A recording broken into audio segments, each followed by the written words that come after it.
नमस्कार विद्यार्थी मित्रांनो, शायनिंग स्टुडंट चॅनलमध्ये आपल्या सर्वांचे स्वागत आहे। आज आपण पाहणार आहोत सावित्रीबाई फुले यांच्याविषयी खूप सोपे व सुंदर भाषण। सावित्रीबाई फुले शिक्षणाच्या स्वर्गाचे जिने उघडले दार, शिक्षणाच्या स्वर्गाचे जिने उघडले दार, तीच सावित्री आज जगाची शिलेदार, तीच सावित्री आज जगाची शिलेदार।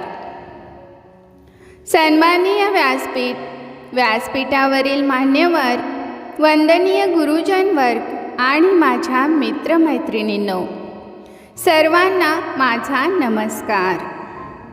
माझे नाव ओवी आहे। आज मी आपणासमोर क्रांतिज्योती सावित्रीबाई फुले यांच्याविषयी बोलणार आहे। सर्वप्रथम सावित्रीबाई फुले यांना माझे त्रिवार वंदन। सावित्रीबाई फुले या भारताच्या पहिल्या महिला शिक्षिका होत्या। त्यांचा जन्म 3 जानेवारी 1831 रोजी सातारा जिल्ह्यातील नायगाव येथे झाला। त्यांच्या वडिलांचे नाव खंडोजी नेवसे पाटील व आईचे नाव लक्ष्मीबाई असे होते।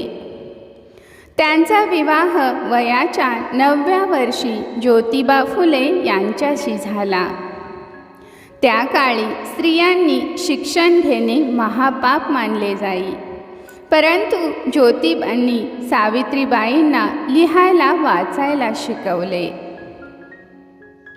सावित्रीबाई व ज्योतिबांनी 1848 मध्ये पुण्यात मुलींची पहिली शाळा काढली। त्यांच्या या क्रांतिकारी निर्णयाला लोकांनी तीव्र विरोध केला। त्या शिकवायला जात असताना लोक त्यांच्यावर चिखल, दगड, शेण फेकत, पण त्या मागे हटल्या नाहीत। त्यांनी गरीब, दलित, अनाथ व विधवांना आधार दिला। त्यांनी समाजातील सती, बालविवाह, केशवपण अशा वाईट प्रथांना विरोध केला। सावित्रीबाई फुले या स्त्री शिक्षणाच्या जननी होत्या। प्लेगच्या साथीच्या काळात त्यांनी रुग्णांची सेवा केली, परंतु दुर्दैवाने 10 मार्च 1897 रोजी प्लेगने त्यांचे निधन झाले। आज आपण शिकत आहोत, पुढे जात आहोत, त्यामागे सावित्रीबाईंच्या त्यागाचे ऋण आहे। सावित्रीबाई फुले या अन्यायाविरुद्ध लढणारी क्रांती होत्या।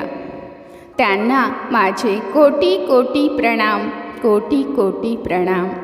जय हिंद, जय भारत। धन्यवाद।